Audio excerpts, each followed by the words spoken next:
ቸል ማለት የሌለብን ምንድነው ሲባል የመጀመሪያው ቸል ማለት የሌለብን ደዌያችን። ሰው ኃጢአትን ሲሰራ ከእግዚአብሔር እጅ ላይ ሆኖ ከእግዚአብሔር ዓይን ፊት ለፊት ሆኖ ይሰራል። ኃጢአት ከማብዛታችን የተነሳ ኃጢአትን እየመራረጥን ብቻ ማክበድ እንጀምራለን። ዋናው ይሄ ነው እንጂ ቀላል ነው፣ ዋናው ይሄ ነው እንላለን ማለት ነው። ቅዱስ ዮሐንስ አፈወርቅ ግን ምንድነው ገሃነም የማያወርድ ኃጢአት ካለ ንገረኝና የኃጢአት ቀላል ነው ብዬ እነግርሃለሁ። መደብደብ አይደለም፣ መቀማት አይደለም፣ መስረቅ አይደለም፣ ማሰደድ አይደለም፣ መጥላት አይደለም፣ ቂም መያዝ አይደለም፣ መሳደብ አይደለም፣ ወንድምን ማሳዘን፣ ማበሳጨት፣ እንዲቆጣ ምክንያት መሆን እንኳን በገሃነም ያስፈርዳል። እንዲህ የሚያስፈርድ ከሆነ ምንድነው ቀላል ኃጢአት ይላል ተግሳጹ ላይ ሲናገር። ምንድነው ቀላል ኃጢአት? ቁጣ የተፈጠረው አራት ነገሮች ልንቆጣ ነው። አንደኛ ራሳችንን ልንቆጣ፣ ሁለተኛ ሕፃናትን ልንቆጣ፣ ሶስተኛ መናፍቃንን ልንቆጣ፣ አራተኛ አጋንንትን ልንቆጣ ነው። እነዚህ ልንቆጣ ነው ቁጣ የተሰጠን። በማንም ላይ ልንቆጣ አልተፈቀደም። መድኃኔ ዓለም ስንት ቃል አደራ ብሎን አናስታውሰው። ሰው ያኖረብንን አንድ ክፉ ቃል ግን ሺህ ዓመት አንረሳው። ይሄ ነው ችግራችን ማለት ነው። በኦርቶዶክሳዊ ተዋሕዶ ቤተክርስቲያን አሁን ባለው ትውልድ ውስጥ ቸል እየተባለ ያለ ቂምና ቁጣ ነው። የሞቱ ዝንቦች የተቀመመውን ሽቱ ያገሙታል። ሰሎሞን እንደተናገረ የሞቱ ዝንቦች፣ ቂም ልባችን ውስጥ ሙቶ ያለ ዝንብ ነው። ከዚያ የተቀመመው ሽቱ ደግሞ የምንጸልየው ጸሎት፣ የምንጾመው ጾም ነው። ቅዳሴ ስናስቀድስ በቅዳሴ ጊዜ እንደው በእውነት ከሚነበቡ ንባባት ስንሰማው ስለ ራሳችን ማሰብ ያለብን። አብ ወልድ መንፈስ ቅዱስ ያነጽሁ ሲባል እኔ መቼ ነው የምነጻ ማለት የለብንም? አለብን እኮ። አብ ወልድ መንፈስ ቅዱስ ያነጻሉ። ሥላሴ እኔ የምነጻ መቼ ነው? አብ ወልድ መንፈስ ቅዱስ ያጸርዩ እኔ የምጠራ መቼ ነው? አብ ወልድ መንፈስ ቅዱስ ይቀድሱ እኔ የምቀደስ መቼ ነው አንልም? ንባብ ብቻ ሆኖ የሚቀራ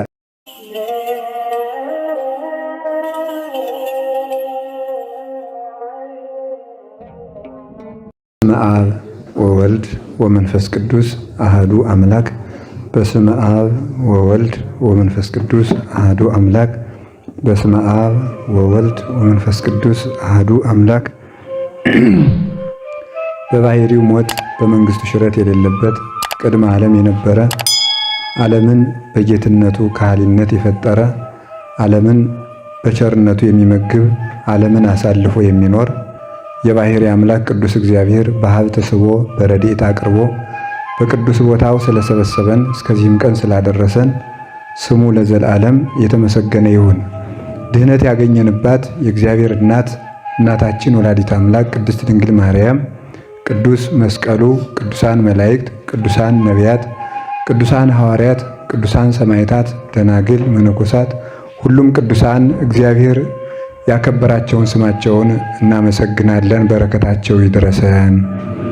የተከበሩ አባታችን የኔታ ፍሬ ስብሐት የዚህ ታላቅ ገዳም አበምኔት፣ የተከበራችሁ ሊቃውንት ቤተ ክርስቲያን አባቶች፣ ካህናት፣ ወንድሞች ዲያቆናት፣ መነኮሳት አባቶች፣ መነኮሳያት እናቶች፣ የእግዚአብሔር ቤተሰቦች አንድነት አንድ አምላክ በሚሆን በአብ በወልድ በመንፈስ ቅዱስ ስም እንደምን ዋላችሁ? እንደምን ሰነበታችሁ? እንደምን ቆያችሁ? እስከዚች ሰዓት ያደረሰን በእሱ ስም እንድንሰበሰብ የፈቀደልን ፈጣሪያችን እግዚአብሔር ስሙ የተመሰገነ ይሁን። ሰዎች ቸልተኛ መሆን የለባቸውም። ለመፈወስ ከስጋቸውም ለመዳን ከኃጢአታቸውም ለመዳን እንደገና ደግሞ ምንድነው ከምንፍቅናም ለመዳን ሰዎች ቸልተኛ መሆን የለባቸውም። ቸልተኛ ሰዎች ፈውስ አያገኙም። እንዲያውም እግዚአብሔር ከሚጠላው ነገር ዋናው ቸልተኛ ሰው ነው። ቸልተኛ ሰው በእግዚአብሔር ዘንድ የተጠላ ነው። ትንቢተ ኤርምያስ ምዕራፍ 48 ቁጥር 10 ላይ ርጉመ ለይኩን ዘያሰትት ግብረ እግዚአብሔር፣ የእግዚአብሔርን አገልግሎት የእግዚአብሔርን ሥራ በቸልታ የሚያደርግ ሰው የተረገመ ይሁን ይላል። የእግዚአብሔርን ሥራ የእግዚአብሔርን አገልግሎት በቸልታ የሚያደርግ ሰው የተረገመ ይሁን ይላል። ስለዚህ እግዚአብሔርን ቃሉን ከመስማት ወይም ሌላ ነገር አይደለም እያገለገለ ግን አገልግሎቱን የሚፈጽመው ግን በቸልተኝነት ከሆነ ይሄ ሰው በዚያ በሚያገለግለው አገልግሎት በራሱ የተረገመ ይሆንበታል ማለት ነው። ሰው ሊጸልይ ይችላል፣ ሊሰብክ ይችላል፣ ሊተረጉም ይችላል፣ ሊያስተምር ይችላል፣ ሊቀድስ ሊያስቀድስ፣ ማይሌት ሊቆም፣ ቅኔ ሊዘርፍ፣ ሌላ ብዙ ነገር ሊሰግድ፣ ባህር ገብቶ ሊጸልይ ይችላል። ያንን የሚያደርገው ግን በቸልተኝነት ከሆነ በራሱ እሱ ራሱ ርግማን ይሆነዋል ማለት ነው። ስለዚህ አንዱ የተረገመ የሚያሰኘው ከእግዚአብሔር የሚለየው አዳምን እንዳስረገመው የሚያስረግመን አንዱ ቸልተኛ መሆን ነው እና እግዚአብሔር ስለ ቸልተኝነት በጣም ብዙ ነው ያስተማረ ማለት ነው። እንግዲህ በመጽሐፍ ቅዱስ ሰው ብዙ ጊዜ ቸል ተብሎ እንዳይቀጣ ብዙ ተናግሯል እግዚአብሔር አይደል? አሁን ሰው ቤት ሰርተህ ስታበቃ በኦሪት ዘዳግም ላይ የተጻፈ ነው። ምዕራፍ 22 ላይ ብዙ ዝርዝሩ ያስቀምጠዋል። ቤት ሰርተህ ስታበቃ በቤትህ ዙሪያ የቀረውን እንጨት ሳትከረክመው ብትቀርና የገዛ መሬቴ ነው ብለህ በዚያ ሲያልፉ ሰዎች በዚያ እንጨት ጋሬጣ ቢግጣቸው በዚያ እግዚአብሔር ደሙን ካንተ እጅ ይፈልጋል ይላል። በገዛ ጓሮ እኮ ነው። በገዛ ጓሮ በገዛ ቤቱን ስትሰራ በትክክል መከርከም አለብህ። የገዛ ቤቴ ነው ብለህ እዚያ ላይ በተውከው እንጨት ሰው ተግጦ አይኑ ቢወጣ እግዚአብሔር ደሙን ከእጅ ይፈልጋል ይላል። ስለዚህ በቸልታው ምክንያት ሰው ይቀጣል። በዚህ ማለት የባልንጀራ በሬ ጠፍቶ ሳትመልሰው ብትቀር እግዚአብሔር በዚያ ደሙን ይፈልጋል። የሰውየውን ሀብት አጥፍተሃል ነው። እኔ ምን አገባኝ ማለት አትችልም። የባልንጀራ በሬ የሰው አዝመራ እየበላ ባታስወጣው እግዚአብሔርን በዚህ ይቆጣል ብሎ ይናገራል ማለት ነው። ስለዚህ በዝርክርክነትና በቸልተኝነት መኖር ከድህነት ያወጣል ማለት ነው። ጸጋ እግዚአብሔር የታስተት ጸጋሁ ለእግዚአብሔር ዘህዱር በላዕሌከ በአንተ አድሮ የሚኖረውን ጸጋ እግዚአብሔር አታቃል ብሎታል ቅዱስ ጳውሎስ ለጢሞቴዎስ ሲነግረው ነው። ብዙ ጊዜ ሁላችንም እኛ ላይ የነበረውን ጸጋና ሀብተ እግዚአብሔር የምናደንቀው ከኛ ተነስቶ በሌላ ሰው ላይ ስናየው ነው። እኛ ላይ ሳለ ግን እግዚአብሔር የሰጠን ጸጋ አይገባንም።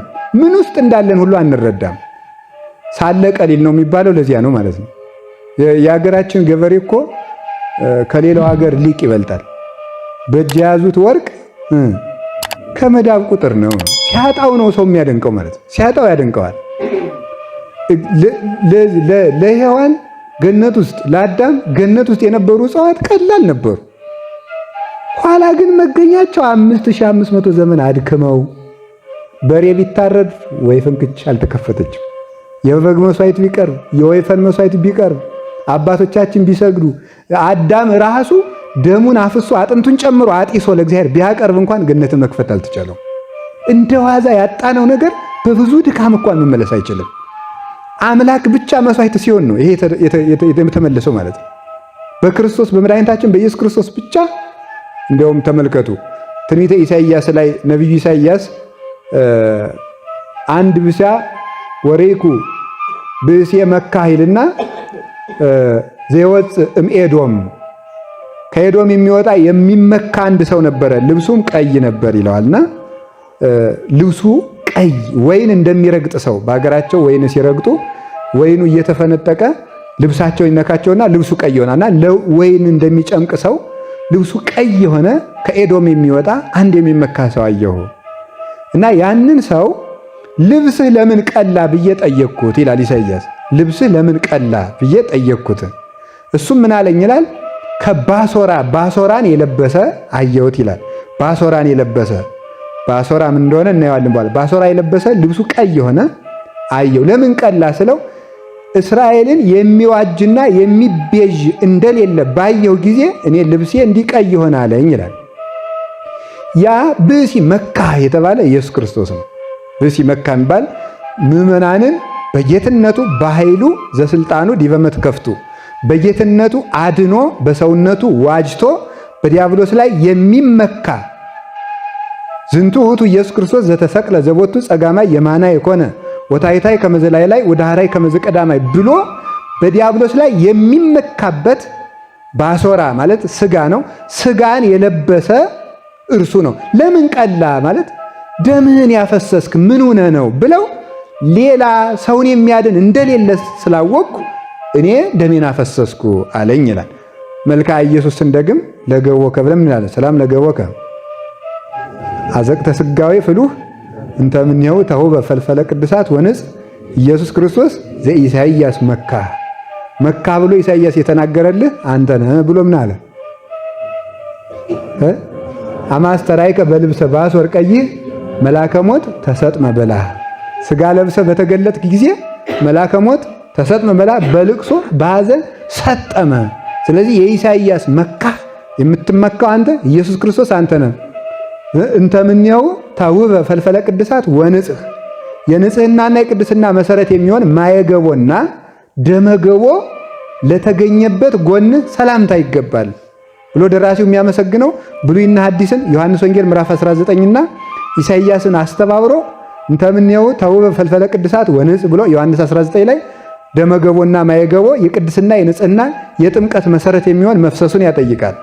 ዘኢሳይያስ መካ ብሎ ደግሞ ሰውነቱ ደም እስኪለብስ ድረስ መከራ መቀበሉን የኢሳይያሱን ያመጣል።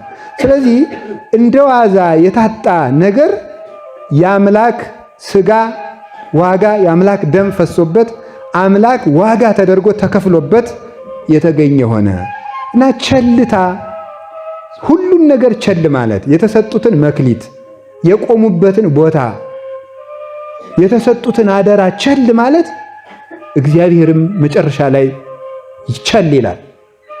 እስራኤልን ሲላቸው ታግሶ እስራኤል ወልደ ዘበኩሬ፣ እስራኤል የበኩሬ ልጄ ነው፣ ሕፃን ሳለ ወደድኩት ይላል። ትንቢተ ሆሴዕ ምዕራፍ 11 ላይ ሲናገር እስራኤል የበኩሬ ልጄ ነው፣ ሕፃን ሳለ ወደድኩት ግን ጠላሁት ይልና መጨረሻ ላይ ደቂቀ እስራኤል ሰቆራረ ኮንክሙኒ፣ ኤርምያስ ላይ ሄዶ አስጸያፊ ሆናችሁብኝ ይላቸዋል። አስጸያፊ ሆናችሁብኝ፣ ነፍሴ እናንተን ተጸየፈቻችሁ ይላቸዋል። ሰለቸው እግዚአብሔር ማለት ነው። የነሱን ኃጢአት ማየት እግዚአብሔር ምን ያህል ንጹሕ እንደሆነና ምን ያህል እንደሚታገስ ለማወቅ አሮንን ወደ ቤተ መቅደስ ሲገባ ምንድን ነው ያለው? እኔ ዓይኔ ኃጢአትን አይታ አትታገስምና ወንድም አሮን ሰው ከሰውነቱ ላይ ኃጢአት ስለማይጠፋበት በኃጢአት ያለበት ሰውነቱን አይቼ እንዳልቀስፈው ወደ ቤተ መቅደስ ሲገባ አካሉ እንዳይገለጥ ይጠንቀቅ ብለህ ንገረው ነው ያለው። እንዲህ ያለ ሲሆን ግን እግዚአብሔር ሁልጊዜ ኃጢአታችን በፊቱ እንደ ስጦ የተሰጣ ሆኖ ሳለ ችሎ ታግሶ ይኖራል። ሰጣይሁ ለኩሉ ክሱት ናድል ያለ ምንድን ነው? ሰጣይሁ ለኩሉ ክሱት ብሎ ይናገራል። እሱ የተገለጠውን ሁሉ ሀባይሁ ለኩሉ ክሱት ሰጣይሁ ለኩሉ ህቡዕ ነው። የተገለጠውን ይሰውራል፣ የተሰወረውን ይገልጣል።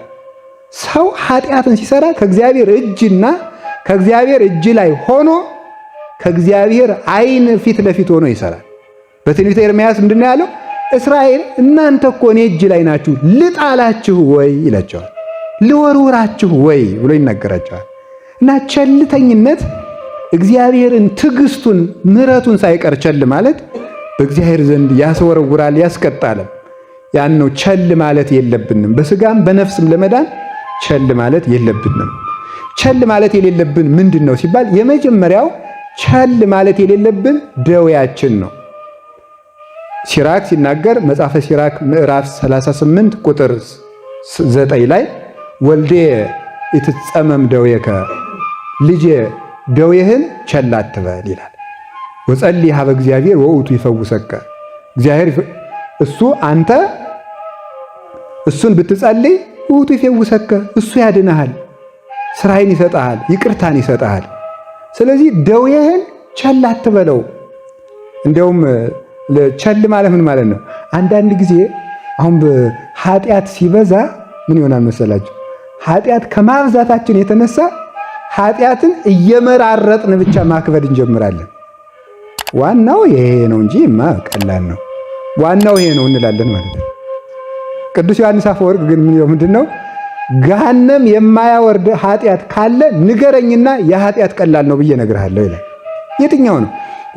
ጓደኛን መደብደብ ብቻ አይደለም ኃጢአት። ኩሉ ዘያምዕኦ ለሁ ይትኮነን በአውደ ገሃነም። ወንድሙን የሚሰድበው የሚደበድበው አይደለም የሚያሳዝነው እንኳን በገሃነም ይፈረድበታል። የሚያሳዝነው እንኳን ተብሎ ነው የተጻፈ። እንዲህ ሆነ ሳለ መደብደብ አይደለም፣ መቀማት አይደለም፣ መስረቅ አይደለም፣ ማሰደድ አይደለም፣ መጥላት አይደለም፣ ቂም መያዝ አይደለም፣ መሳደብ አይደለም፣ ወንድምን ማሳዘን፣ ማበሳጨት፣ እንዲቆጣ ምክንያት መሆን እንኳን በገሃነም ያስፈርዳል። እንዲህ የሚያስፈርድ ከሆነ ምንድነው ቀላል ኃጢአት ይላል ተግሳጹ ላይ ሲናገር። ምንድነው ቀላል ኃጢአት? ለትልቁ አሳልፈው የሚሰጡ ከሆነ ጠላት ያልሆነ ማን ነው? ለክርስቶስ ጠላት የሆነው ይሁዳ የሰጠነው። ይሁዳ ክርስቶስን ቸንክሯል? አልቸነከረም። ደብድቧል? አልደበደበም። ገርፏል? አልገረፈም። ምራቅ ተፍቶበታል? አልተፋበትም። በእግሩ ረግጦታል? አልረግጠውም። እንዲያውም ይሁዳ ካደረገው ይልቅ ጳውሎስ ያደረገው ይበልጣል አይደል? ቅዱስ ጳውሎስ ረግጦታል እኮ ጌታን እኮ ማለት ረግጦታል። እሱን ግን መልሶታል። ግን ምንድነው እሱ? የተንኮል ምክንያት በመሆኑ ነው። ይሁዳ የቸነከሩትን ያህል እንዲፈረድ ያደረገበት ምንድነው? ግብሩን ባይሰራው እንኳን የግብር ምክንያት በመሆኑ ነው። እና አንድን ተግባር ባንሰራው እንኳን ሰዎች እንዲሰሩት ልብ ብላችሁ ስሙ። ነፍስ አትግደል ብሏል እግዚአብሔር። እኛ ሰዎችን በሰይፍ ባንገላቸው እንኳን ሰዎች ራሳቸውን እንዲገድሉ ምክንያት ከሆነ እግዚአብሔር ይፈርድብናል። እንዲገድሉ፣ በኃጢአት እንዲጠፉ። ሰዎች እኮ በእኛ ምክንያት መናፍቅ እንደሚሆኑ ታውቃላችሁ? ይሆናሉ ሰዎች መናፍቅ ማለት። እኔ እንደው በቃ እንግዲህ እኛን አይቶ እኛ ስናስከፋው ሰው ሲመረው ገደል ይገባል። ሰው ሲመረው ውሃ ይገባል። ሰው ሲመረው መርዝ ይጠጣል። ሰው ሲመረው መናፍቅ ይሆናል። ሰው የሚወደው ራሱን ነው። ከእግዚአብሔር በላይ ሰው ራሱን ይወዳል። ራሱን ማንም ሰው እንደማይወደው እርግጠኛ ከሆነ ራሱን ያጠፋል። ስለዚህ በሌላ አባባል ያን ሰው እኛ ገደል ነው ማለት ነው። እግዚአብሔር ደግሞ የዚያን ሰው ደም ከእጃችን ይፈልጋል። ልብ ብላችሁ ስሙ። እግዚአብሔር ሰዎች ኃጢአት ሲሰሩ ባለመምከራችን የሚፈርድብን ከሆነ ኃጢአት እንዲሰሩ ምክንያት ከሆናቸው እንደምን አይፈርድብንም? ሊቁ ቅዱስ ዮሐንስ አፈወርቅ ሲናገር ወንድምህ ኃጢአት ሲሰራ ብታየው ታው በለው፣ ስጋው ድል ነስቶት ነው እንጂ ሲኦልን ወዶ ኃጢአት የሚሰራ የለም። እምቢ ካለ ልብሱን ይዘህ ጎትተው ይላል። እንዲሁ እኮ ይገርማል። ልብሱን ይዘህ ጎትተው ወንድምህን ትታደገዋለህ። ስለዚህ እስከዚህ ድረስ መጣር እያለብን አለመጣር ደግሞ የሚያስፈርድብን ከሆነ ጭራሽ ደግሞ ሰውየው እንዲጠፋ ምክንያት ከሆነ ነው። ግን እግዚአብሔር ደሙን ይፈልጋል። ለእግዚአብሔር ውድ ገንዘቡ ሰው ነው። ሰውን እንደ ማጥፋት ያለ ነገር ምንም የለም። ለእግዚአብሔር ውድ ገንዘቡ ሰው ነው። እውነቴን ነው። ከቤተ ክርስቲያን ከታቦት ሰው ይበልጣል። ከታቦት ሰው ይበልጣል። ታቦት እኮ አይጸድቅም። ታውቃላችሁ? መጽደቂያ ነው እንዴ? ታቦት ይጸድቃል? አይጸድቅም። መጽደቂያ ነዋያተ ቅድሳት እኮ ነው። ከነዋያተ ቅድሳት ይበልጣል። ከሌሎችም ነዋያተ ቅድሳት፣ ከብራና መጻሕፍት፣ ከውድ ገንዘቦች፣ ከብር መስቀሎች፣ ከነዚህ ሁሉ እነዚህ ስላችሁ ነዋያቱን ነው እያል እንጂ የመስቀልነቱን ክብር እያልኩ አይደለም። መስቀል በመስቀልነቱን እየናኩኝ እንዳይመስላችሁ። ስለዚህ እያልኩት ያለው ምንድነው? ለእግዚአብሔር ውድ ገንዘቡ ሰው ነው እና ቸል ብሎ በሽታህን ቸል አትበለው። እግዚአብሔር ምን ይላል? ነምና ይፈውሳል። እና ትንንሽ ነገሮቻችን እንንቃቸዋለን። አላችሁ የላችሁ? ልብ ብላችሁ ስሙ። አሁን እየተያዝንበት የብዙዎቻችን የልማድ ኃጢአት ሊሆን ይችላል። ሌላም ኃጢአት እንደ ዋዛ የጀመርናቸው ናቸው። ቸል ብለን የጀመርናቸው ማለት ናቸው። ጸሎት ቸል ያስብለናል። ቤተ ክርስቲያን መሄድን ቸል ያስብለናል። በተለይ ጸሎት ላይ እንዴት ቸል እንደሚያስብለን ተመልከቱ። ይሄ ራስን ከኃጢአት ለመጠበቅ ዋናው መንገድ ንቁነት ይባላል። ባለ ቴዎሎጂዎቹ ዋችፉልነስ ይሉታል። ንቁ ማለት ነው፣ ትጉህ መሆን ነው። ትጉህ ልቡና ማለት ነቅቶ ራስን መጠበቅ ማለት ነው። በወደቅንበት ኃጢአት መልሶ ሊጥለን ሲል መጀመሪያ ወደሚጥልበት ነገር ሊወስደን ሲል የሚያመጣቸውን ጥቃቅን መቅድሞች ማስተዋል። ታቀብ እምንውሳት ከመይትደቅ በአብያት ማሪሳቅ የሚለው ይሄ ነው። በታላላቆቹ እንዳትወድቅ አስቀድመ ከጥቃቅኑ ተጠንቀቅ ያለው ለዚህ ነው። ከጥቃቅኑ ከተጠነቀቅ ከታላቁ ትድናለህ ማለት ነው።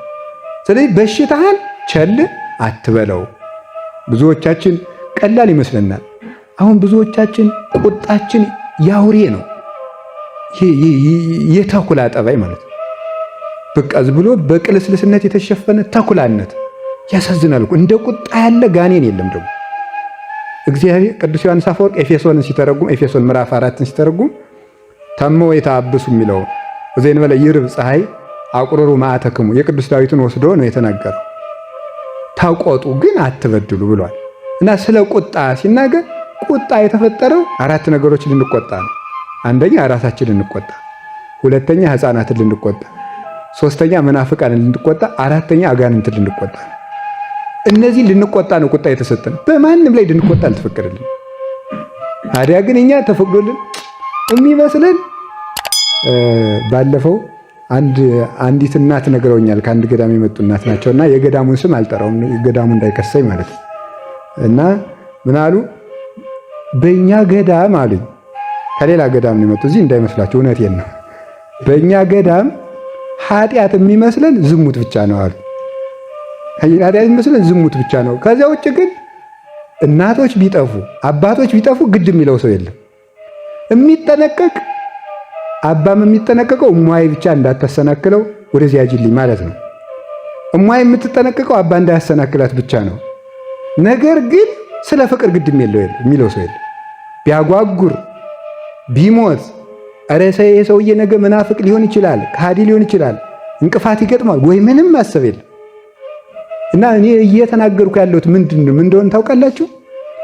ብዙ ነገራችን ሰው እንደሚያጠፋ አናስተውልም። ቁጣው ቀላል ነው ለኛ፣ ሳቅ ቀላል ነው፣ ቧልት ቀላል ነው፣ በእግዚአብሔር ላይ መቀለድ ቀላል ነው የሚመስለን ማለት ነው። ተኝቶ ማደር ቀላል ነው ለኛ ማለት ነው። መልካም አለማድረግ ቀላል ነው፣ አለመታረቅ ቀላል ነው። በጣም ነው የሚደንቀው እግዚአብሔር እንዴት እኔ እንደ ሰው አይስቅም እንጂ ምን ያህል ሊስቅብን እንደሚችል ሳስበው ይደንቀኛል። ብድግ ብለን ሰው ጋር ተጣልተን ያው ምን ትሉታል? እውነቴን እኮ ሰው ጋር ተጣልተን ፍቅር የሆነውን ጌታ አባታችን ወይ ምንድን ነው ይሄ? ድራማ አይደለም ነው ድራማ ማለት ነው። ያ ቅዳሴ ዮሐንስ አፈወርቅን ስትሰሙት በጣም ነው የሚያደርግ። እወህድጉ ወይ ሀድግ ለክሙ። እስኪ እውነት ነው እናንተም ተው እሱም ይተውላችኋል። እወ ስራዩ ወይ ሰሪ ለክሙ፣ ይቅር በሉ ይቅር ይላችኋል ነው የሚለው ማለት ነው። ይህንን ሰምተን ፈጽሞ የይቅርታ ልብ የለንም፣ ቸል እንለዋል። ቂም መያዝና ይቅር አለማለት ከእግዚአብሔር መንግሥት ሊለይ እንደሚችል እኛ የሚመስለን መናፍቅ ስላልሆን እንዲህ ታው ልብ በሉ። እንዲህ ቅዱስ ጴጥሮስ ምን እንደሚል ታውቃላችሁ? በመልእክቱ አይደል ለመላእክት እንኳን እንዳላዘነላቸው ታውቃላችሁ ነው የሚለው። ምንም ስለሆን እግዚአብሔር ይቅር ሊለን አይችልም። ቸልተኞች ከሆን ምንም ስለሆን ማለት ነው። ምንም ቅርብ ብንሆን ለእግዚአብሔር የቱንም ያህል ብናደርግ ቸል ያልናቸው ነገሮች ያጠፉናል። እግዚአብሔር ምን ያህል ጠንቃቃ አምላክ እንደሆነና ስርዓት የሚወድ አምላክ እንደሆነ ታውቃላችሁ አይደለም እንዴ? እስኪ ሙሴን ከነዓን ሳይገባ እንዲቀር ያደረገው ምን አድርጎ ነው? ሙሴን ያህል ነቢይ፣ ያን ደግ ነቢይ መከራውን ሲያይ እኔ ልንገራችሁ፣ አጋንንትን ከመቻል ሰውን መቻል ይከብዳል አይደል? አዎ፣ ሰው እኮ በጣም ኃይለኛ እኮ አስቸጋሪ እኮ ነው። እንዲያው ቢንከባከቡት ያቀላል፣ ዝም ቢሉት ትዕቢተኛ ናቸው ይላል። እንደ ሰው ያለ አስቸጋሪ ነገር የለም በእውነቱ ማለት ነው። ሙሴ እስራኤልን ተሸክሞ የኖረ ሰው ነው።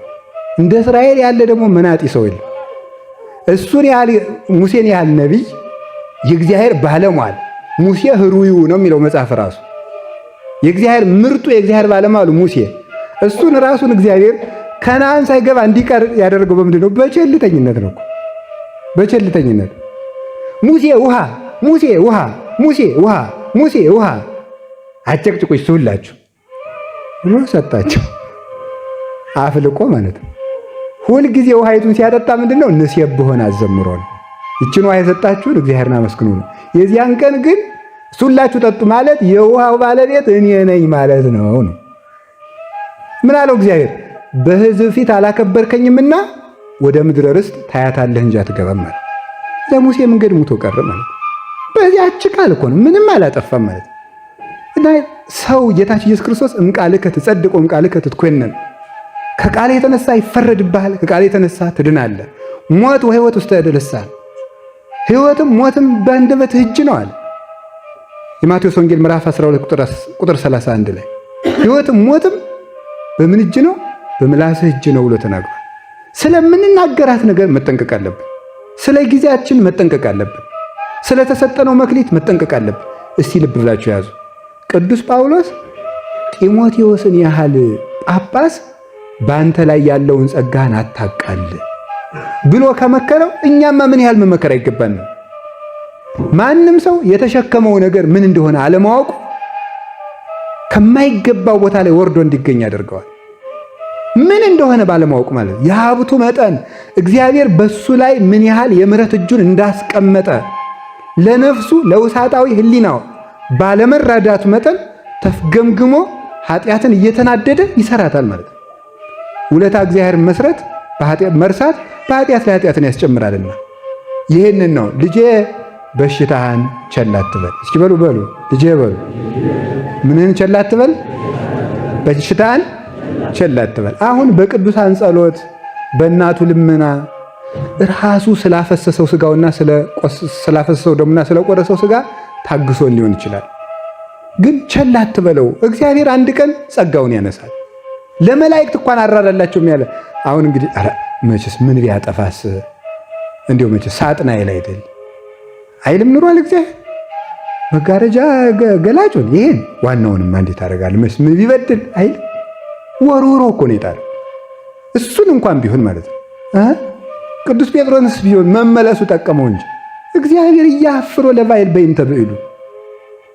ስለዚህ ምንድነው ባለጸጋውን ባለጸግነቱ አይምረውም። ሊቅ ስለሆነ ስለ ሊቅነቱ አይምረውም። እግዚአብሔር የሚፈልገው ግዕዝ ርትዕት ነው፣ ግዛን ነው፣ በጎ ሕሊና ነው የሚፈልገው። ሃይማኖት ዘምስለ ሰናይ ግዕዝ ከመልካም ሃይማኖት ጋር ቅን ሕሊና ነው ያለው። እንዲህ ያለውን ያስክ እንደሆነ የእግዚአብሔርን ፊቱን ታያለህ ብሎ ነው ቅዱስ ጳውሎስ ለጢሞቴዎስ የላከለት። ስለዚህ ሁላችንም ያሉብንን በሽታዎች እኔ ከዛሬ ጀምሮ የምነግረው ጽፈን ማወቅ አለብን። ተንኮለኛ ከሆን ተንኮለኝነታችን፣ ነገር ሰንጣቂ ከሆን ነገር ሰንጣቂነታችን፣ አንድ ሰው የተናገረውን ነገር በቁሙ ነው መረዳት ያለብን። ሰው የመጽሐፍ አንድምታ ይማራል እንጂ የነገር አንድምታ ይወጣል። የነገር አንድምታ እኮ ነው ብዙዎቻችን ስንሰነጥቅ ምንድን ማለት እግዚአብሔር ስንት ነገር ተናግሮ የተማርነውን እንዲሁ እግዚአብሔር ያሳያችሁ፣ ክርስቶስ ያመልክታችሁ። አሁን እዚህ የተማርነውን ከቤት ሄዳችሁ ለስንት ደቂቃ እንደምታስቡት እርግጠኛ አይደለሁም። ብሰድባችሁ ግን እስከሚቀጥለው ዓመት ታስቡታላችሁ። የሚደንቅ እኮ ነው በእውነቱ ማለት ነው። ምን ያህል ሰይጣን እየተጫወተብን እንደሆነ ታውቃላችሁ። ቢሰድቡን ማለት ነው ቢሰድቡን አንድ ቃል ቢናገሩ አንረሳትም። መድኃኔ ዓለም ስንት ቃል አደራ ብሎን አናስታውሰው። ሰው ያኖረብንን አንድ ክፉ ቃል ግን ሺህ ዓመት አንረሳው። ይሄ ነው ችግራችን ማለት ነው። ስለዚህ ቸል ቂመኛ መሆናችን እንዲሁ በሞት የእውነቴን ነው በጣም በጣም በጣም በኦርቶዶክሳዊ ተዋህዶ ቤተክርስቲያን አሁን ባለው ትውልድ ውስጥ ቸል እየተባለ ያለ ቂምና ቁጣ ነው። ቂም በጣም በጣም ቸል ብለነዋል። እርግጠኛ ሁኜ ነው የምነግራችሁ የሞቱ ዝንቦች የተቀመመውን ሽቱ ያገሙታል። ሰሎሞን እንደተናገረ የሞቱ ዝንቦች፣ ቂም ልባችን ውስጥ ሙቶ ያለ ዝንብ ነው። ከዚያ የተቀመመው ሽቱ ደግሞ የምንጸልየው ጸሎት የምንጾመው ጾም ነው። በዚያ የገማ አስጸያፊ በእግዚአብሔር ዘንድ ሊቀርብ የማይችል መስዋዕት ነው ይሄ ማለት ነው። መስዋዕተ ኃጥአን ርኩስ በኀበ እግዚአብሔር መጽሐፈ ምሳሌ ምዕራፍ 15 ቁጥር 8 ላይ የኃጥአን መስዋዕት በእግዚአብሔር ዘንድ የረከሰ ነው የተጠላም ነው ብሎ ይናገራል። ስለዚህ ተንኮለኛነት፣ ቂመኛነት ልንቆጣ እንችላለን፣ ወዲያው ግን ይቅር ማለት አለብን። ይሄን ቸል ማለት አሁን እኛ ትልቅ ነገር የሚመስለን አሁን አንድ ሰው ልብ ብላችሁ ስሙ። አንድ ሰው ከነዚያ ቤተ ክርስቲያናት አንዱን ቢያቃጥል ምን ትሉታላችሁ? ምን ታደርጋላችሁ? በዜና አሁን አያድርገውና የቅዱስ ያሬድን ቤተክርስቲያን አንዱ ቢያቃጥለው በኢትዮጵያ ቴሌቪዥን ይነገር ይችላል። አላውቅም እንደሚነገር በኢትዮጵያ ቴሌቪዥን ብቻ በሆነ ነገር ይነገራል፣ ይናፈሳል ማለት ነው። ምክንያቱም የእግዚአብሔር መቅደስ ነው። ሰው የእግዚአብሔር መቅደስ። ያንን ሰውዬ ግን በነገር አቃጥለን እኛ ግን አናስታውስም ማለት ሰውን አንገብግበ ነው፣ አይምሮን ጎርተ ነው፣ የት ልኑር አሰኝተ ነው ማለት ፈጽሞ አናስታውስም። የእግዚአብሔር መቅደስ እኮ ነው። ክርስቶስ ሙቶለታል ለዚያ ሰው። እግዚአብሔር የሞተለት ሰው በአንተ ምክንያት ይሰናከልን ይላል ቅዱስ ጳውሎስ። እግዚአብሔር የሞተለት ሰው፣ የደሙ ዋጋ የከፈለለት ሰው፣ መድኃኔ ዓለም በደሙ የዋጀው ሰው ሊቃለል አይገባውም። የእናንተስ ወለክሙሰ ስዕርተ ርእስክሙኒ ሁሉ ቁቱ፣ የራስ ጠጉራችሁ እንኳን የተቆጠረ ነው ይላል። የክርስቲያኖች በክርስቶስ ዘንድ የራስ ጠጉራቸው አንዲቱ ዘለላ እንኳን ክብር አላት። የሰማይ አባታችሁ ሳያውቅ ከራስ ጠጉራችሁ አንዲቱ እንኳን አትነቀልም ብሎ ተናግሯል። ይህን ነው ቸል ማለት እና ቸል ያልናቸው ብዙ ጠባዮች አሉ። እንደዋዛ ዝም ብለን እንኳን ቀላል ነው እያልን እኛ የሚመስለን ሃይማኖት መካድ፣ ቤተክርስቲያን ንዋያተ ቅድሳት መዝረፍ፣ ሙዳየ ምጽዋት መገልበጥ፣ መናፍቅ መሆን፣ ጠንቋይ መሆን ብቻ ነው የሚነግረን። ውሸት አሁን ኃጢአት አይመስልም። ውሸት ቦግ አድርገን ብዙ ጨዋታ ለማጣፈጥ ሰው የሚዋሸው ውሸት ብዛት እኮ አይደርስ እኮ ነው። ከዚያ በኋላ ይላል ብድግ ብሎ ማለት ነገሬን ዛሬ ሳስታርቅ ቆየ። እሺ እንዴት ብለው ታረቁ ይላል። በቃ እንግዲህ ሰዎቹ ታረቁ ብሏቸው ብቻ ታርቀው ሊሆን ይችላል። ግን የእሱ ልልና እንዲታወቅ የሰዎቹን የጠበኝነት መጠን ይጨምርበታል። እምቢ ብለው ብናረግ ምንሰራቸው ከማታ አድክመውን በቃ እንዲሁ ዛ ስቆጣቸው ይሻላል።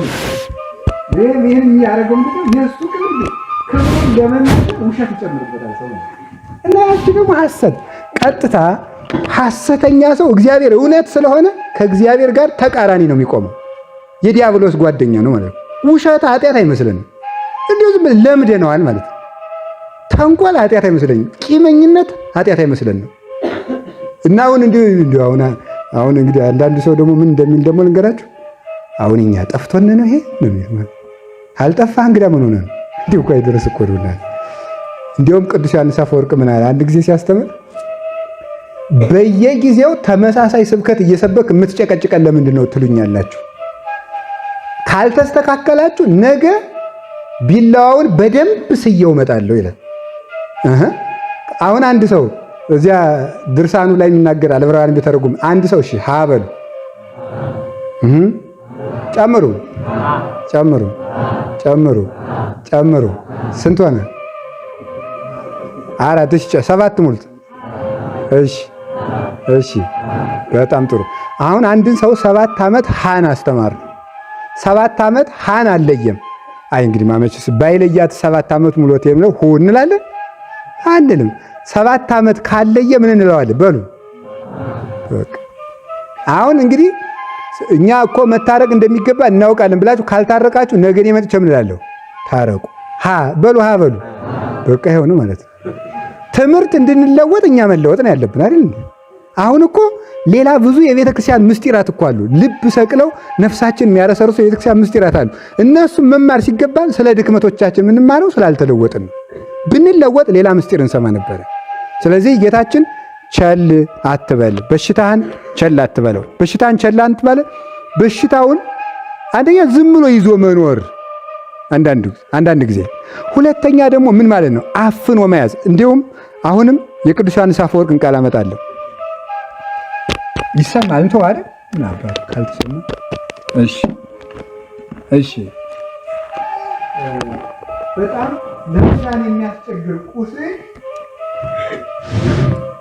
ለመዳን የሚያስቸግር ቁስል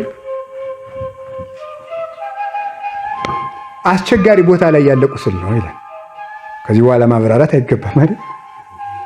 አስቸጋሪ ቦታ ላይ ያለ ቁስል መዳን አይችልም፣ ቶሎ አይድንም ይላል። ለምሳሌ እዚህ ውስጥ በዚህ በእጃችንና በዚህ መካከል ያለው ቁስል ቢወጣ እንደዚህ ስናደርገው ይያያዛል፣ ስንለቀው ደግሞ ይደማል። እንደገና ደግሞ አየር አያገኝም። የተደበቀ ተንኮልና ኃጢአትም ቶሎ አይፈወስም ይላል። የተደበቀ ደብቀው ያኖሯት ለንስሐ አባት የማይነግሯት ለአበው የማያወያዩት ኃጢአት አትፈወስም። ደብቀን እንይዛታለን ማለት ነው። ያን ነው ቸል አትበለው፣ ከቆየ ዘንድ ይከፋባል። እዚች ላይ የጀመረችው ወደ ሆድህ ይገባል። አውጥተህ ተናገር። ልብስህን ገልጠ ቢሆን አሳይ። ልብስህን ገልጠ ለባለ መድኃኒት ስትገልጠው ማታፍረውን ለነፍስህ ባለ መድኃኒት ለምን ትሸሽገዋለህ? አሁን ለምሳሌ በቤተ ክርስቲያን ንስሐ የማይገቡ ሰዎች አሉ። በንስሐ የማይገቡ ምንድን ናቸው? እነ ሰበካ ጉባኤ፣ እነ ኮሚቴ፣ እነ ቤተ ክህነታት፣ እነኛ አይገባም። ይሄ ለምዶታል ማለት ነው። የሚመስለው ያንን ነገር በትክክል መምራት ነው እንጂ ጽድቅ የሚመስለው ወይም ደግሞ ለእግዚአብሔር ብሎ ለቤተ ክርስቲያን ብሎ ስብሰባ ማድረግ፣ ጉዳዮችን ማስፈጸም፣ ደብዳቤ መጻጻፍ ነው የሚመስለው ማለት። የገዛ ኃጢአቱ አዙሮ እንደሚጥል አያውቅም። ሲፈልግ ቤተ ክርስቲያን ሊሆን ይችላል፣ ወረዳ ቤተ ክህነት ሊሆን ይችላል፣ አገረ ስብከት ሊሆን ይችላል፣ ገዳም ሊሆን ይችላል። ሲፈልግ ከፍ አድርጎ እንደው የብርሃን ቤት ያርገው። ውስጥ ተንኮሉን ካልተናዘዛት የለም የለም የለም። አንዱን ጥሎ አንዱን አንጠልጥሎ ጽድቅ የለም። ራስ ላይ ነው። ጌታችን ለሐዋርያት ያስጠነቃቸው ምንድን ነው? ዕቃው ርእሰክሙ የሉቃስ ወንጌል ምዕራፍ 21 ቁጥር 34 ላይ ሲነግራቸው ራሳችሁን ተጠንቀቁ፣ መጀመሪያ ራሳችሁን ጠብቁ ነው ያለው።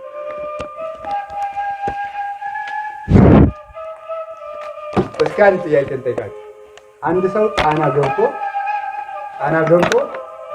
ዋና ያውቅ ገብቶ ብቅ እያለ ውሃውን ጉርጉጭ እያደረገ እየገባ ነው። ከዛ ደግሞ እናንተ ገብታችሁ ደግሞ ራውጣኝ ጉርጉጭ ብታደርጉት ያወጣችኋል? አወጣ ለምን ራሱ አልወጣም? እስኪ ራሱ አልወጣም በሉ። ራሱ ካልወጣ ሊያወጣች ፈጽሞ ሊያወጣች ለራሱ ነው። ሐዋርያትን ጌታ ከብዙ ጉድጓዳቸው መዞ ነው ሌሎችን ምዘዙ ብሎ የሰጥታቸው። ስለዚህ ቸልተኝነት ማለት ተሸክመ ነው ያለነውን ደዌ ቸል ማለት ነው። አሞኛል ልጅ እያለን ትዝ ይለኛል። እኔ ገጠር ስላደግኩኝ ሞኝ ባገኝ የሚባል በሽታ ነበር እና ያ በጣም ኃይለኛ ነው እና እጃችን ላይ ራስ ያዞራል፣ ምግብ ይመራል፣ ራስ ፍልጠት አለው፣ የደም ስር ይገታተራል፣ እንደዚህ ያደርጋል እና የሚድነው በዋገምት ነው። ዋገምት ደግሞ ምላጭ አለው እና ደግሞ ክንዳችን ላይ እንበጣለን እና እኔ ራሴ ብዙ ቀን ታምሜ ያውቃለሁ እና ምንለው ቤተሰብ እንዳያውቅብን አላመመኝም። የፈለገ ቢሆን ከብት ጠብቆ እሺ፣ ውሃ አምጣ እሺ፣ ሌላ ጊዜ የማንታዘውን ትእዛዝ ሞይ ባገኝ ይዞታል አለመባል እሺ፣ እንጨልቀም እሺ፣ ዛሬ ጦም ነው የምታደረ እሺ። ኋላ የሚታወቅብን ምንድነው? አዙሮ ሲጥለን ነው። ከብት ጥበቃ ፈርንበት አዙሮ ከጣለን ይሄ ልጅ ሞይ ባገኝ ነው ይባላል ማለት ነው። እናቶቻችን ራሱ ያውቁታል። እዚህ ላይ ወደ ቅንድብ አካባቢ ደሙ ግትር አለ ሞይ ባገኝ ነው። ኧረ ስንተኛ በግዳችን እንበጣለን ማለት ነው። ግን ቀድሞ አሞኛል ብንል ኑሮ በቀላሉ እንደው ምኑን ብሎ ያዱን ነበረ። ቢያንስ እንኳን ጨው ደመቅ ያለበት እንጀራም ሰጥተው ወጥ ሰጥተው ሊያድኑን ይችሉ ነበር።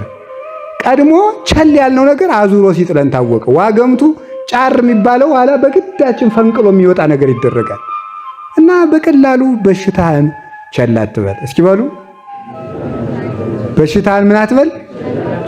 ቸል አትበል። ኃጢአትህን አውጥተህ ተናገረው። መጀመሪያ ሰው በምኞት ጊዜ ቢናገረው በተግባር ጊዜ አይዋረድበትም። በምኞት ጊዜ ታውቃላችሁ አይደለም?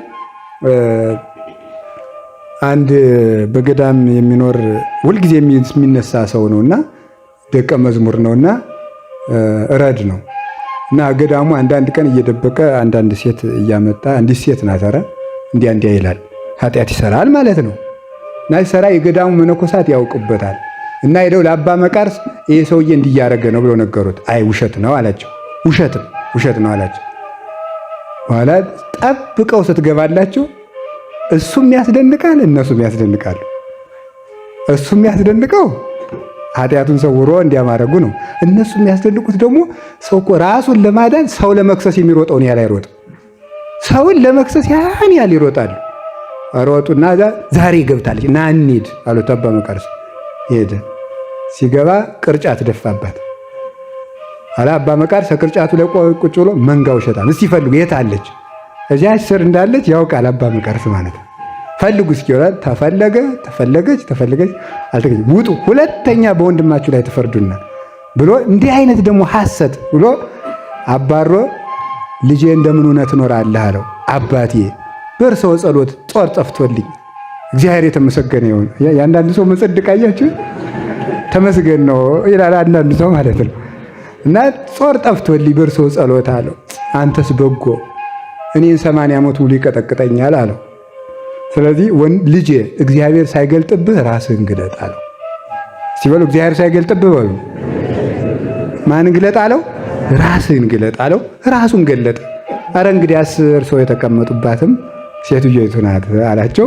እዚያ በኋላ እሱም አውጥቶ ንስሐ አስገብቶ እሷንም ለምናኔ እሱንም ለምናኔ ያበቃና እንጨትና ድንጋዩ እየተከተለ መቃርስ ኮነ ከማምላኩ መቃርስ እንዳምላኩ ከባት ያበሳ ሆነ እያሉ ድንጋይና እንጨቱ ቅዱስ መቃርስን አመሰገኑት ይላል።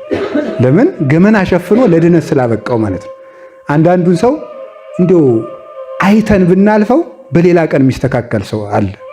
ብናልፍለት ማለት ነው። አንዳንድ ቀን ማለፍ ነገር አላፊ ልበሰፊ ይሁን ሸልጎ ገምግሞ የማይተው ዲያብሎስ ነው።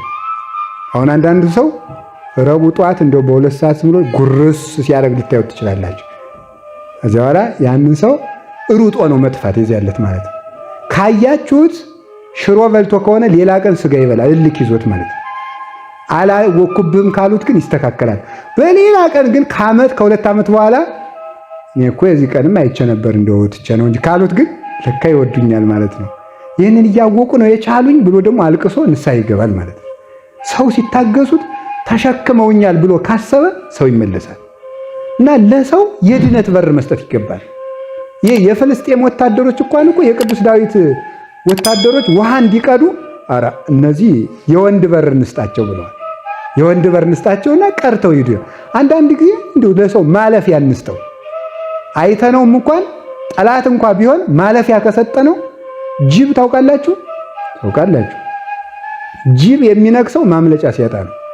ምን ከጅብ እንዳለን የዚህ የጣና ቂርቆስ አካባቢ ያለው አርጃኖ የሚማታው ማምለጫ ካጣ ነው።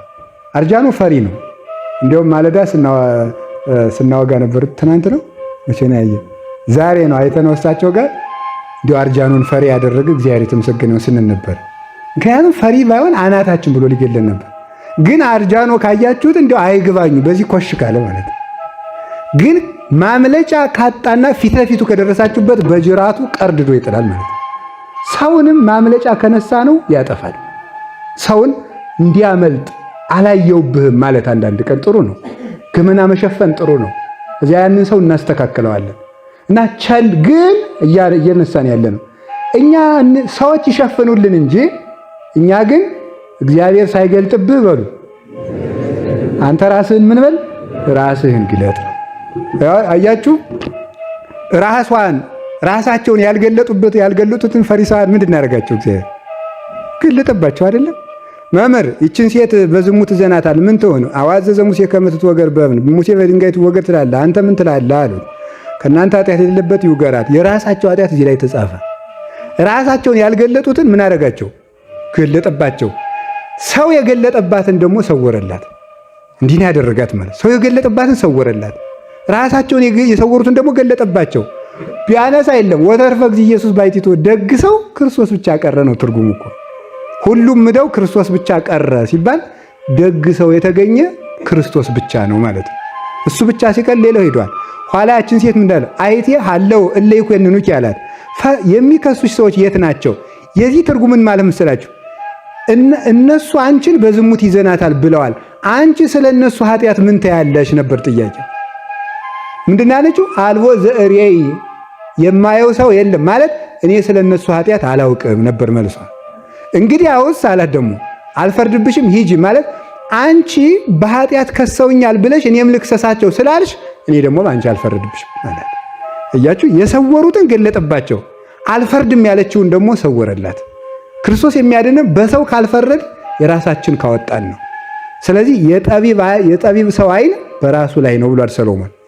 የጠቢብ ሰው አይን በራሱ ላይ ነው። አንተ ግብዝ ከራስህም ሰረገላ እያለ የሰው ጉድፍ ላውጣ ለምን ትላለህ? ቅድመ አውፅ ሰሮ የማይንከ መጀመሪያ ከአንተ አይን ያለውን ሰረገላ ምን ትላለህ? አውጣው፣ ከዚህ በኋላ ወንድምህን ላውጣልህ ትለዋለህ ብሎ የተናገረ ለዚህ ነው። በሰፈራችሁት ቁና ይሰፈርላችኋል ተብሎ ስለተጻፈ እና ራሳችንን ስለመመርመር ራሳችን ለባለመድኃኒት ስለመስጠት ተግተን ማሰብ አለብን በእውነቱ ማለት ነው። አሁን ቤተ ክርስቲያን አሁን ሁሉም ሰው አላችሁ አይደለም? ሁላችንም በተመደብንበት ስራ መስራት እንዳለብን የታወቀ ነው፣ ህግ ነው። እንኳን በእግዚአብሔር ቤት የታዘዝነውን ትእዛዝ በመንግስት ቤት የታዘዝነውን እንኳን እንድንሰራ መጽሐፍ ቅዱስ ያዘናል። እስመ ይሰየም መኮንን ዘእንበለ ዘእምኀበ እግዚአብሔር፣ ባለስልጣንም ያለ እግዚአብሔር ፈቃድ ስለማይሾም ተብሎ ተጽፏል። ለተሾመ ሁሉ ተገዙ ተብሏል። እንኳን ለተሾመ ሁሉ ለጠማማ ቢሆን እንኳን ለእግዚአብሔር ብላችሁ ተገዙ ተብሏል። ያ ተብሎ ተነግሯል። ግን ተመልክታችሁ በየቀኑ የምንዘነጋው ቢኖር ራሳችንን ግን እንዘነጋለን። ሰው በቅዳሴ ሰሞነኛ ተመድቦ ሰሞነኛነቱን አይረሳትም፣ ራሱን ግን ይረሳል። ሰው በሰባኪነት ተመድቦ ሰባኪነቱን አይረሳም፣ ራሱን ግን ይረሳል። ስለዚህ ራስን መርሳት ላይ ሁላችንም ተግተን ነቅተን እንድናስብ አምላከ ቅዱሳን ይርዳን። ትሁት የምንሆንም በዚያ ነው። ትሁት የምንሆነው ኃጢአቴ ቅድሜየ ውእቱ በኩሉ ጊዜ፣ ኃጢአቴ ሁልጊዜ በፊቴ ሆኖ ይታየኛል። በእውነት በራሱ ኃጢአት ላይ አይኖቹ የሚያርፍ ሰው በሰው ላይ ለመክሰስም ለመጣላትም ጊዜ እንኳን አያገኝም። የራሱ ኃጢአቶች በሰው እንዲፈርድ አያሰናብቱትም። በእውነቱ ማለት ነው አላችሁ። አንድ ዮሐንስ ወንጌል ምዕራፍ 9 ላይ ያለ አንድ ሰው አለ። አንድ ሰው አሁን ጌታችን ኢየሱስ ክርስቶስ ደግ አይኑን ፈውሶታል አይደል? ያ ሰው ዕውሩን የተወለደውን ነው አይኑን አበራለት። ይህ ሰው የማያውቀው አንድ ነገር አለ። ክርስቶስ ማን መሆኑን አያውቅም። ይህ ሰውዬ ኃጢአተኛ ይሁን ደግ ሰው ይሁን አያውቅም። አይኑን እንዳበራለት ነው ያወቀ። አምላክ ይሁን ምንም ይሁንም አላወቀም። ሄዱና የፈወሰ ሰው ኃጢአተኛ ስለሆነ ሂድና አንተ ለእግዚአብሔር መስዋዕት አቅርብ አሉት። የመለሰው መልስ በጣም ያስደንቀኛል። ሁሉ ምንድን ያላችሁ መሰላችሁ? እኔ ስለዚያ ሰው ኃጢአተኛና ደግ ሰው መሆን አላውቅም፣ እማውቀው እኔ ዕውር እንደነበርኩ ብቻ ነው አለች።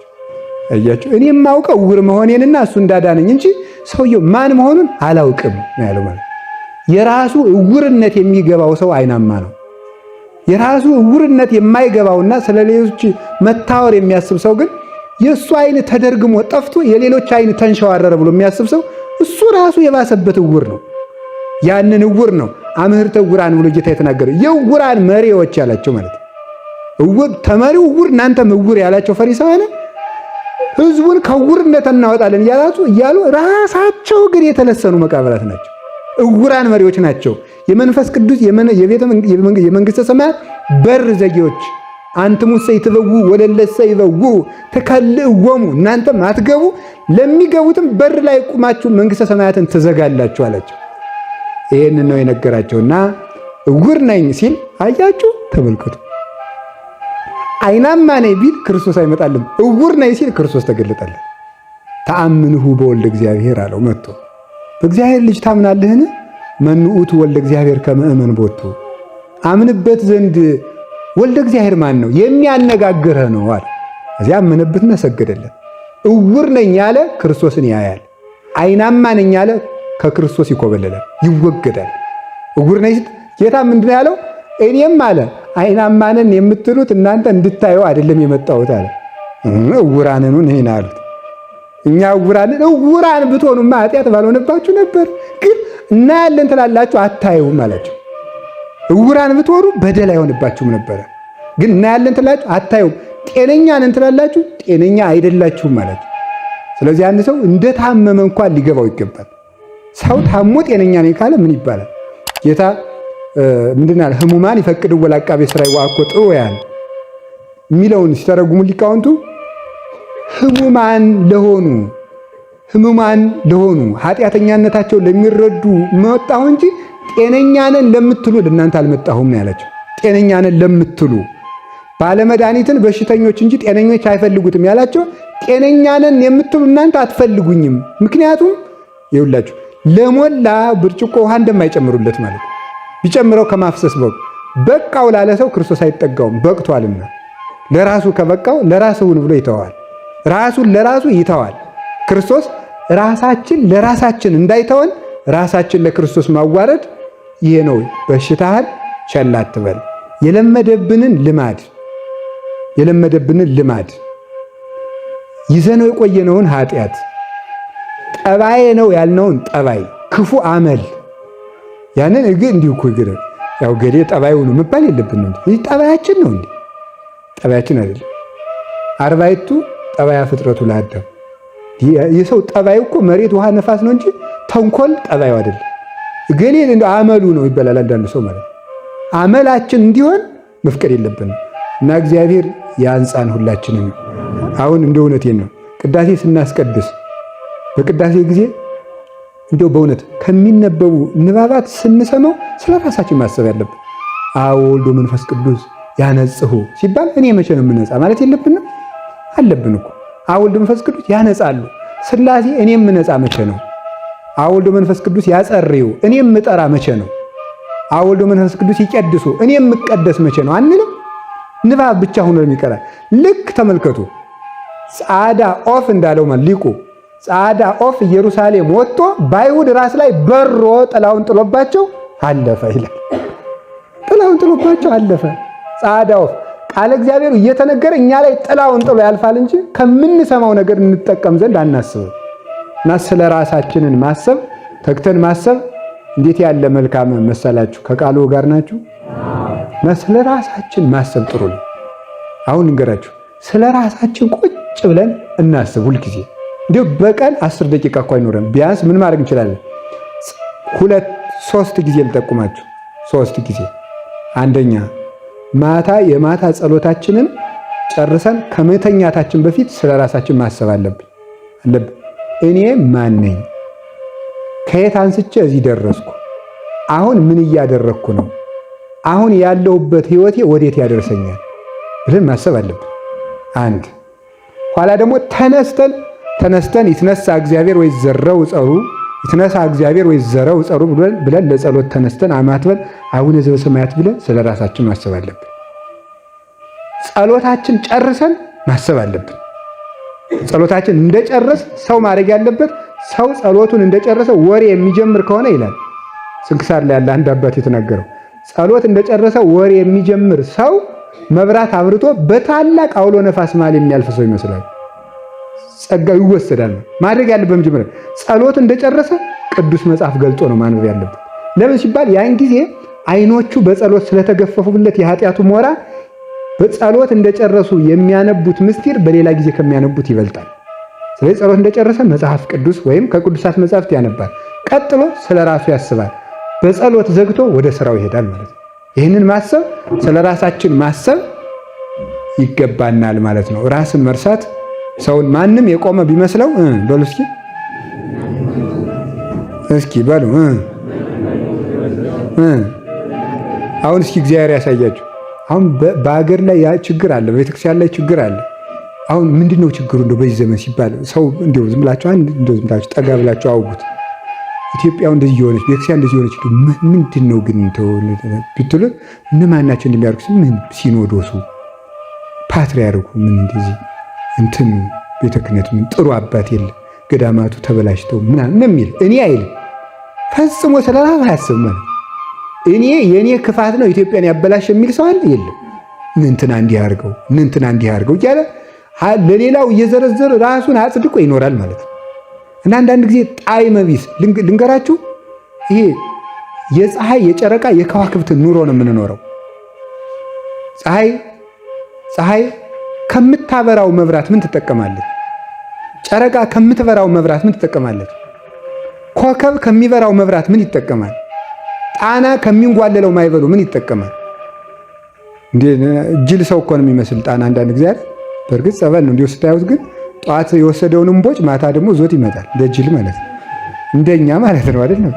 እንደኛ አሁን በቀደም የመድኃኒዓለም ዕለት ደንበዛልና ስናስቀድስ ስንሄድ ግጥም ብሎ ነበር እስከ ሬማ አካባቢ ማለት ነው።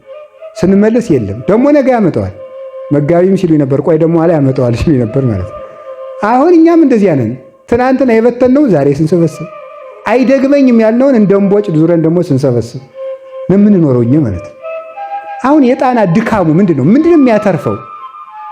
ሰው በቤተ ክርስቲያን ሰውነቱ መንምኖ እንደ ቀለበት እስኪቀጥን ቢያገለግል ትርፉ ምንድነው? ራሱ አውሬ ከሆነ ይሄንን እግዚአብሔር ሁላችንም የለዘበ ሕሊና የተገራ ልቡና ይስጠን። በምንት ይትረየጻ ሕሊናነ ይላል ቅዱስ ዮሐንስ አፈወርቅ ሲናገር፣ ፈረስን በልጓም እንገራዋለን፣ በውኑ ግን የኛ ሕሊና በምን ሊገራ ይችላል? ሕሊናችን በምን ይትረየጻ ሕሊናቲነ፣ ሕሊናዎቻችን በምንድን ነው የሚገሩት? ፈረስን በልጓም እንገራዋለን አኮኖ በአንቦ መጻሕፍት ወበተጸምዶ ለሰሚዖቶን። ሕሊናችን የምንገራው በምንድን ነው ካልከኝ፣ መጻሕፍትን ተግቶ በመመልከትና እነሱን ለመስማት በመፍጠን ነው ይላል። የእግዚአብሔር ቃል መዶሻን ቃለ እግዚአብሔር ተመልከቱ፣ ያድለቀልቆ ለገዳም። የእግዚአብሔር ቃል በረሃውንና ተራራውን አናውጾ ደልድሎ ይደለድለዋል። ያድለቀልቆ ለገዳም፣ በረሃውን ያናውጸዋል፣ ተራራውን ይደለድለዋል። ጎድጓዳውን ይሞላዋል፣ ታይቷል። የሞላውን ያጎለዋል። ባሕረ ኤርትራን ሲከፍል አይተነዋል። ታዲያ ምንድን ነው ሲባል የእግዚአብሔር ቃል ያልተመለሰን ያልተገራ ልቡና ገርቶ ለሱ ማደሪያ እስኪሆን ድረስ የተደላደለ መንገድ ያደርገዋል። ዮሐንስ መጥምቅ እንደተናገረው ማለት ነው። ጎባጣው ይቅና፣ ጎድጓዳው ይሙላ፣ ተራራው ዝቅ በል ያለ ምን ማለት ይመስላችኋል? ጎባጣም ቢሆን ጎባጣ ልቡናም ቢኖረን ስርጉጥጉጥ ቢሆን ጉጻጉጽ ቢሆን ተራራ ቢሆን የእግዚአብሔር ቃል ይደለድለዋል። ምን ያስፈልገናል? ለመለወጥም እስከምንመለስ በተስፋ ትዕግስት ሰጥተን መኖር ይገባናል ማለትና ቸል ማለት የሌለብን አንዱ ምናችን ነው? በሽታችን ነው። በሽታችን ቸል እንዳንል አምላከ ቅዱሳን ይርዳን። ቀጣዮችን ሳምንት ብናያቸው ይሻላል። ይቆየን። ስብሐት ለእግዚአብሔር።